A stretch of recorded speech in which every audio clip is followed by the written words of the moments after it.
تو treasures of جنہ میں سے ہے. حدیث میں آتا ہے کہ جنت کے خزانوں میں سے ایک ذکر ہے لا حول ولا قوت الا باللہ. دوسرا غم میں اور بہت زیادہ سوروں کی حالت میں یہ والا ذکر بہت تقویت دیتا ہے, لا حول ولا قوت الا باللہ. اس کی ٹرانسلیشن بھی بڑی تقویت دے گی, ٹھیک ہے نا. اس سے ثابت ہی ہوتا ہے کہ اے اللہ, وہ کہنا یہ چاہ رہے ہیں کہ اللہ میری کنڈیشن تب تک چینج نہیں ہوگی جب تک آپ کی طرف سے مجھے ہیلپ نہیں آئے گی. یعنی اپنے آپ کو بندہ فل بے بس شو کرے اور اللہ تعالیٰ پہ ریلائی کرے. یہ ہے اللہ پہ کانفیڈنس, ٹھیک ہے نا. ہوتا کیا ہے کہ ہم سب سے شیئر کر کے پھر اللہ کے پاس جاتے ہیں. تو ظاہر ہے اللہ کو, اللہ کی غیرت ہے, اللہ کو شاید برا بھی لگتا ہو کہ دیکھو سب سے شیئر کر کے اب میرے پاس آ گیا. تو ریلائنس تو یہ, کانفیڈنس تو یہ کہ جب حادثہ ہوا ہے سب سے پہلے کہاں شیئر کیا اللہ تعالیٰ, باتیں کی ہیں اللہ تعالیٰ سے. نوٹس لکھا کریں, نوٹ پیڈ لکھا کریں, اللہ سے گفتگو کیا کریں, سارا اپنا دل کھولا کریں اللہ کے آگے. اس کو عادت بنائیں, یہ بہت امپاورنگ چیز ہے, ٹھیک ہے نا.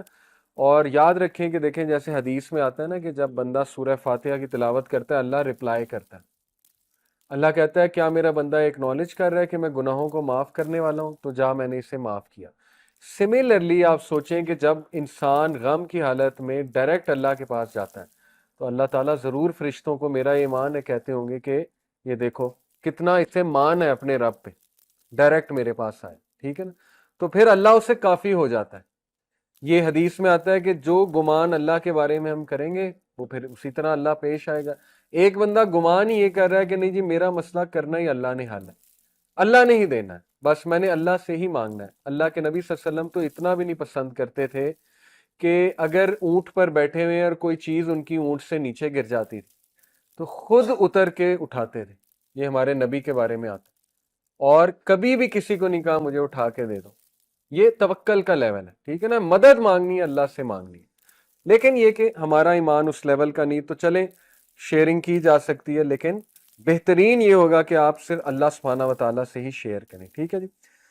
تو اس دعا کے بعد اور ایک میں آپ کو بات بتاؤں کہ یہ دعا انسٹنٹ قبول ہوئی ہے. اس لیول کی اللہ کی مرسی انسٹنٹ قبول. فرشتے آئے, انہوں نے کہا کہ جبرائیل علیہ السلام آئے, انہوں نے کہا کہ جی میرے ساتھ یہ پہاڑوں کا فرشتہ ہے, حکم کریں, بتائیں جی کہ یہ پہاڑوں کے درمیان اس بستی کو کچل دے گا یہ فرشتہ. تو اللہ کے نبی صلی اللہ علیہ وسلم نے کہا کہ نہیں, ان کی آل اولاد میں سے کچھ ایسے لوگ آئیں گے جو شاید اسلام قبول کریں. تو اس کا مطلب انسٹنٹ دعاز قبول ہوتی ہیں, اس پہ ہمارا ایمان ہونا چاہیے. اللہ انسٹنٹ ریلیف دیتا ہے اگر وہ حق ادا کیا جائے, اللہ کو اس طرح سے پکارا جائے, بالکل آتا ہے انسٹنٹ ریلیف, ٹھیک ہے نا. اس دعا میں بہت ہوپ ہے. انسٹنٹ ریلیف آیا اللہ کے نبی کو. کیسے؟ اللہ کے نبی صلی اللہ علیہ وسلم ایک درخت کے نیچے بیٹھ کے رو رہے تھے. یہ دعا اللہ کے نبی صلی اللہ علیہ وسلم نے ایک درخت کے نیچے کی, ٹھیک ہے نا. اب اس جگہ ایک مسجد ہے, مسجد عدس کہتے ہیں اسے. عدس کون تھا؟ اتبا اور شیبہ, یہ جو دو بھائی تھے. اتبا جو ہے میں نے آپ کو بتایا نا ابو حذیفہ کے والد تھے اور ہند کے والد تھے اتبا.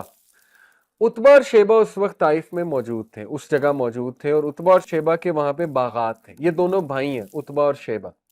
اتبا جو ہے یہ جنگ بدر میں مارا گیا تھا, ٹھیک ہے نا. شیبہ یہ میرے خیال مسلمان ہو گئے تھے. اینی وے, تو یہ دونوں نے جب دیکھا کہ ان میں تھوڑی سی سمپتھی آئی, انہوں نے دیکھا کہ یہ تو ہمارے بندے کو اس طرح سے انہوں نے مارا ہے, تو تھوڑی سی ظاہر ایفیلیشن ہوتی ہے اپنے بندوں کے ساتھ, تو ان کی غیرت جاگی.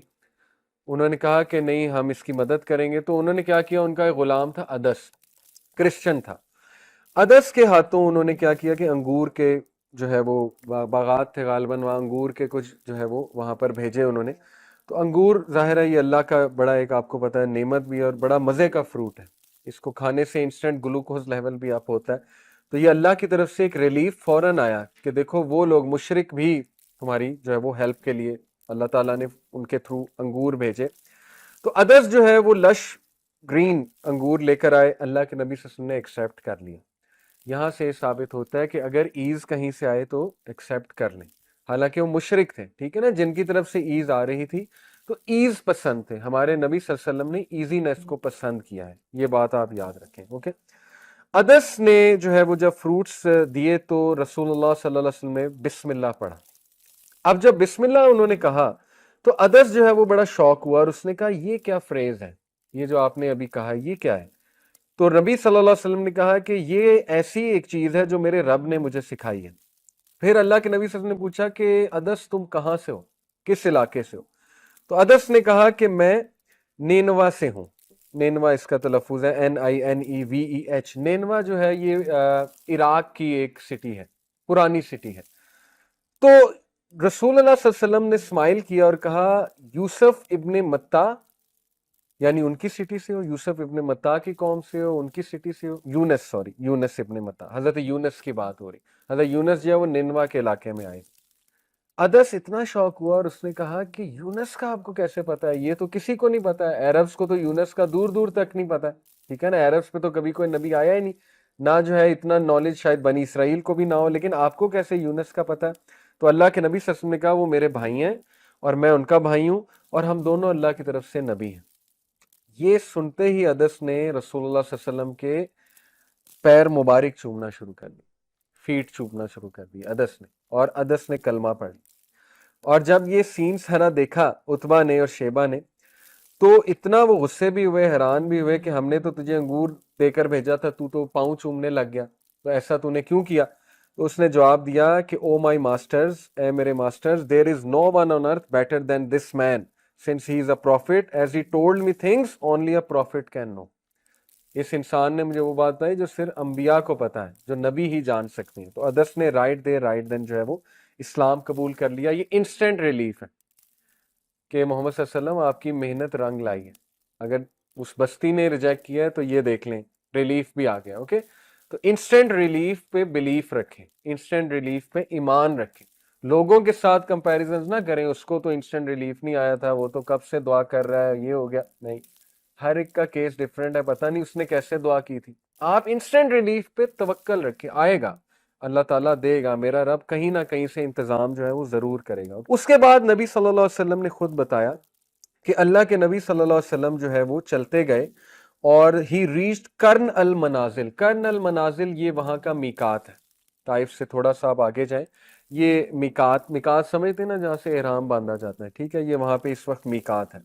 اور اللہ کے نبی صلی اللہ علیہ وسلم نے اوپر دیکھا تو اوپر ایک کلاؤڈ تھا جو اللہ کے نبی صلی اللہ علیہ وسلم کو شیلٹر دے رہا تھا. Again instant relief. ٹھیک ہے نا، اللہ کی طرف سے میسج آ گیا کہ وَلَسَوْفَ يُؤْتِيكَ رَبُّكَ فَتَرْضَىٰ، تیرا رب تجھے جلدی راضی بھی کر دے گا. تو انسٹنٹ وہ جو کلاؤڈ دیکھا وہ شیلٹر دے رہا تھا. اور پھر انہوں نے دیکھا کہ جبرائیل علیہ السلام تھے، اور انہوں نے پھر یہ ساری کنورسیشن کی کہ ماؤنٹینز کا فرشتہ میرے ساتھ ہے.